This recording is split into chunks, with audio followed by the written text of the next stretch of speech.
the People's Republic of China. China has become a very, very important part of our lives, and that is going to stay that way, if not become more so. People are asking me questions. People are talking about it. The President of the United States is bashing the country. There are lots of reasons to be interested in what is happening. It is the world's up-and-coming #1 economy. It is scheduled within a decade to become a bigger player in the world economy than the United States, the first country to surpass the United States since the United States became the dominant player in the world economy. So I want to talk with you about China. I want to focus first on what China is. Where does it fit in the continuum between capitalism, socialism, and communism? And then secondly, I want to talk more focusedly about the relationship between China and the United States as that plays itself out across our lifetimes. So let's begin. One of the reasons I have to begin at the beginning, in a way, with China is because of an effect of the Cold War, that struggle between the United States and the Soviet Union that occupied most of the second half of the 20th century. One of the results, as often happens in wars hot and cold, is that the first casualty, as the slogan goes, is the truth. War makes people think and say things that aren't true because they hope one side or the other wins and the truth gets lost. And that happened with everything having to do with socialism and communism in the period from roughly 1945 to the end of the century, and for many Americans for sure, it hasn't stopped yet. Let me give you some examples. The Soviet Union represented a system that was opposed to private property, that got rid of private property, and that substituted public property or the government's ownership for private ownership. That was a nice story to tell because you could then say, gee, here in the United States, we celebrate and protect private property, whereas in the Soviet Union, they got rid of it. It's a nice story to tell, but it has nothing whatever to do with the truth. And this is important because of the education or miseducation, as you would have it. The Soviet Union never got rid of private property. That's simply not the case. Let me be more specific.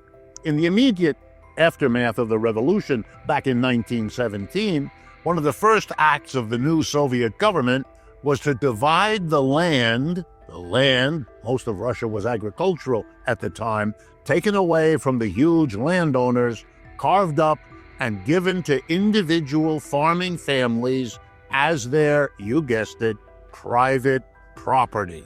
That was the act of the revolution, to give private property to the mass of rural people.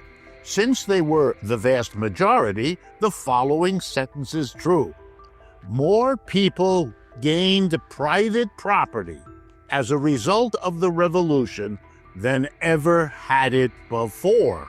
So not only did they not get rid of private property, they expanded it. Okay, let's now go 10 years later. End of the 1920s, beginning of the 1930s, there is a collectivization of agriculture, putting together by the government of many little farms into smaller, large farms. Most of those were collective farms, collections, groups of farmers working together, but the land that they worked and the horses they used and the tractors they used were the private property of that collection of farmers. They were not the property of the government. Later on, state farms coexisted with private collective farms. But the notion that there was no private property in the means of production on agriculture is simply not true. Some of you may have heard that Lenin or Stalin, who took over after Lenin died, let the farmers have their own little private plots. They did. You know why? Because they had to, because the farmers demanded their own, here we go again, private property, which Stalin had to give them because he would not have been able to govern the country without it. So he made a concession, and private plots, as they were called, were the norm in the Soviet Union's entire history, which allows me to go to the second myth victim of the truth, being lost in the Cold War. Here's the idea. Russia had planning. The government planned everything. They didn't allow markets where people come and decide how much to give of tomatoes for a bushel of potatoes or whatever. That's also 100% false. Markets always existed in the Soviet Union. Always. Sometimes the markets were free in the sense that the Soviets allowed a buyer to come, a seller to come, and they negotiated what they would both agree to. And if they could agree, a transaction happened. And if they couldn't, it didn't. Free market. Many, many goods, particularly food, were handled in this way. Some markets were regulated, supervised. That's where the government planning comes in. They said, okay, you can have a market, but the price can't be more or less than this. It has to be this number or within this range. Just in case you don't remember, we have that in the United States too. We have a minimum wage. You can't pay a person for his or her labor less than a certain amount. And we have maximum prices for things, etc., etc. So the Soviet Union always had markets, always had private property. Why is that news for some of you? Because the casualty of the Cold War was the truth. Toward the end of his life, Lenin, the first great leader of the Soviet Union, made a speech. And in that speech, he described how he understood the new Soviet society that the revolution of 1917 had brought into being. He referred to what they had as, and this is crucial, state capitalism. What did he mean? He said very clearly, we socialists have taken over the government. That's what the revolution accomplished. So now we have enterprises. Some run by private enterprise owners, some run by the state, okay? And that's good because we have the power of the government, so we can move this society to where we as socialists want it to go. In other words, the state capitalism that they had, socialists in charge of the government, but private and government-owned enterprises underneath them, that was a transitional phase, that state capitalism, and it was now the government's job to move it forward to socialism proper. That was the old idea socialists had, that capitalism was something fundamentally different from socialism. Well, what would then socialism be? Well, the word they used for that was communism. Communism is where we're going. They called their political party the Communist Party, not because they had a communism. They never claimed that. They said they wanted to get to communism. That socialism, or this state capitalism, they moved between these two terms, Lenin himself, as almost synonyms, equals of one another. This is a transitional, temporary phase of our development, and the job of socialists is to move through the transition to get to where communism would exist. And what would that be? Well, Lenin never spelled it out, so let me. It's when you don't have employers and employees anymore. When you have made a community out of the workplace. A community in the sense that we're all equal. It's a democratic community that together decides what is going to be produced, how it's going to be produced, where it's going to be produced, and what we're going to do with the net revenue our production realizes.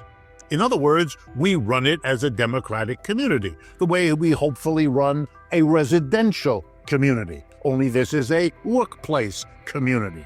That's what communism, which comes from the same root as community, that's what it means. A new economic system. No master, no slave. No lord, no serf. No employer, no employee. We are a community working together. That's what we call communism, and that's where we're going. Socialism is just an in-between transitional phase.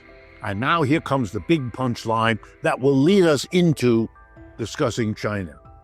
In my judgment, what happened in the Soviet Union was that the transition was never gone through.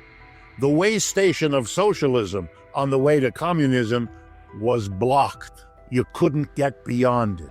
When Stalin takes over at the end of the 1920s, Lenin dies, has an aneurysm, dies 1923. When that happens, Stalin struggles, takes over, defeats Trotsky, and the Soviet Union decides they're going to stay there. They can't make the further transition. They don't admit it in so many words, but that's what they do. They enshrine a system with the Communist Party in charge, overseeing a network of enterprises, mostly owned by the state, but many privately, in which the employer-employee relationship remains. It doesn't make the transition. It gets frozen, stalled, blocked in the position of state capitalism. And as you'll see, that's where China's story begins. China is like the Soviet Union, namely, that China is a socialism that has not moved forward towards communism. It is stuck or stalled or blocked from making a further transition. In other words, like the Soviet Union, you have a group of socialists in charge of the government. The Communist Party of China took over the government in their revolution in 1949, just like the Russians did in 1917. And they preside over a system of public, government-owned enterprises and private, citizen-owned enterprises, just like in the Soviet Union. And they haven't moved further. They made some experiments back in the 1950s and 60s having to do with communes, but they put those aside, and they have been a successful, what Lenin would call state capitalism, ever since. There are some differences from the Soviet Union, and they're worth pointing out. Number one, the Chinese made a decision to take advantage of the world economy and world trade in a way that the Russians did not, probably because the Russians could not. They were isolated. The world was hostile towards this first socialist country. The Chinese didn't have that particular burden, and the Chinese have done very, very aggressively entering into the world economy. So the role of the world in the Chinese story is much greater than the role of the world in the Soviet story. And correspondingly, the Chinese did something else the Russians never did. They allowed the private capitalist sector to become much, much larger than the Russians ever did. So that, for example, today, huge parts of the Chinese economy are private capitalist enterprises, both Chinese owned and operated by Chinese private citizens and by foreigners, Americans, British, Japanese, French, German, and so on. So there are clear differences between the two. But their story as a socialist related to capitalism and communism is really very simple and very similar. They are societies where socialists made a revolution, set up a state capitalism, a domination of the state, which was controlled by these socialists. They called themselves communists, both the Russians and the Chinese, because they wanted to make a transition, but they never did.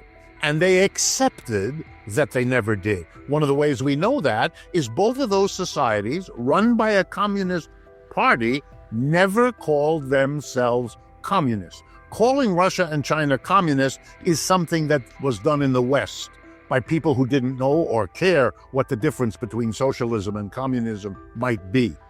But it is very clear that they didn't call themselves communists, never, because they wanted to hold on to the notion that there was something more to socialism than the state capitalism, which Lenin had the courage to call by its name, but was later changed to say, well, that's socialism, this transitional phase we haven't gone beyond. How does all this impact the relationship between China and the United States? Well, besides all the confusion here in the United States as to where China fits in the capitalism, socialism, communism continuity, that range, we have a unique relationship problem between these two countries. China is clearly an ascending, rising economic, political, and cultural power in the world. No one should be confused on that subject. In stark contrast, the United States is a descending power. That is, the footprint of the United States is smaller in the world economy with each passing year.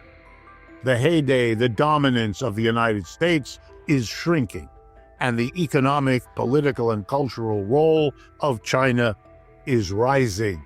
And that has always, in the history of the world, and particularly the history of capitalism, been a big problem. But I want to show you that there are also similarities between China and the United States. Let me explain it this way. In China, you could divide the society into three parts. At the top is the Communist Party, and the government it clearly controls. Underneath that are the private and publicly owned enterprises, the things that make the economy run. And at the bottom, the working class. And it's been the job of the government and the political party that run everything at the top to make all this work out, to make sure that the mass of the working class is educated, disciplined, to work for the enterprises, foreign and domestic. They've been very successful at that. It's also been their job to make the mass of people support the system, generally favor it, be willing to elect those people to office that they elect in the party, in the government, and to work, and to accept the decisions made. And they've been successful at that. The United States can also be divided into three very similar parts, but it's the relationship among the parts that's a little different. In the United States, what's at the top are private capitalist enterprises, the big businesses that we all know run this society. Underneath them are the parties and the governments that they control. And then at the bottom, again, the mass of the working class. It's been the job of the politicians and the government to keep all this working, and they have done a middling job of that. That's why this country is descending and the Chinese are ascending. Their government at the top, party and government mobilizing, have proven themselves able to do things that the slightly different system, private enterprise on top, party government in the middle, mass of workers at the bottom, haven't been so successful at. Let me give you some examples because they're really important. Over the last 30 years, the Chinese system has grown much faster economically than the United States. 2 to 3 times faster. It's not even close. That's why the Chinese are now the only rival to the United States and the European Union, and becoming more powerful as a rival, literally, every month. So they've managed a faster economic growth. But that's not all. They've been better able to mobilize society to solve key social problems. One of them we're living through right now, the coronavirus pandemic. Look at the difference between the Chinese focus on closing down Wuhan and closing down the province of which Wuhan was a capital, really crunching down on this virus so it didn't spread, versus the United States, whose parties and government bicker and delay and stall and can't mobilize anything comparable. So that we have here in the United States 4% of the world's population and 25% of the world's corona cases and corona deaths. They've been better able to handle that kind of emergency with their system. And they've also been able to undertake enormous decisions, the likes of which we haven't. They committed themselves 20 years ago to develop their infrastructure, their roads, their highways, their trains, their cities, their apartment buildings. They have been so successful, they build in advance of the demand. They have whole cities fully equipped with transportation buildings that are empty. These are not failures. These are intentional, making the materials available for the country to grow into. Extraordinary achievement. We don't have that. They committed themselves to become less dependent on world trade and more focused on their own domestic economy. And they've made enormous strides. And they wanted to focus their energies to not be destroyed by the crash of 2008 and then again by the crash of 2020. And they have gotten through those economic crashes better again than the United States. Here's an irony to consider. Part of the movement towards strong power governments, the kind of thing Donald Trump imagines he could become, is in its way a backwards, upside-down recognition that the kinds of social organization that the Chinese have put into place are what other countries need to learn from. The kind of person Mr. Trump is, the kind of party the Republicans are, could never admit what I just said. So I do him a favor and explain that they are less the competitors and more the wannabes of this world. There are two ways forward now, as there were before. The United States and China can, and I say this with all seriousness, can end up going to war against each other, each with their nuclear weapons, and we could all be gone if and when that happens.